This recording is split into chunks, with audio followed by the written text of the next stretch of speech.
मरते वक्त आदमी की ज़बान क्यों बंद हो जाती है? रवायत है कि मरते वक्त फरिश्तों को देखकर आदमी की ज़बान बंद हो जाती है तो 4 फरिश्ते इसके पास आते हैं और सलाम करते हैं। पहला फरिश्ता सलाम करने के बाद कहता है, ए अल्लाह के बंदे, मैं तेरे रिस्क पर मुवक्किल था। मैं तमाम ज़मीन पर तलाश कर आया हूँ। मुझे तेरे रिस्क का लुक़मा कहीं नहीं मिला। इसके बाद दूसरा फरिश्ता सलाम के बाद कहता है, मैं तेरे पानी पर मुवक्किल था।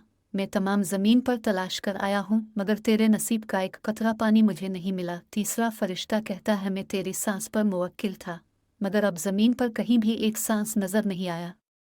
फिर चौथा फरिश्ता कहता है कि मैं तेरी उम्र पर मुवक्किल था। अब ज़मीन पर तेरी उम्र का कोई हिस्सा मौजूद नहीं। इसके बाद नामा अमाल इसको दिखाए जाते हैं। इस वक्त मैयत की आंखों से आंसू जारी हो जाते हैं।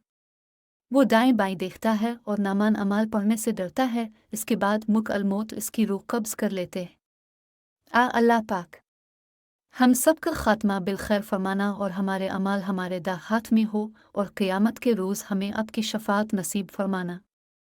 आमीन।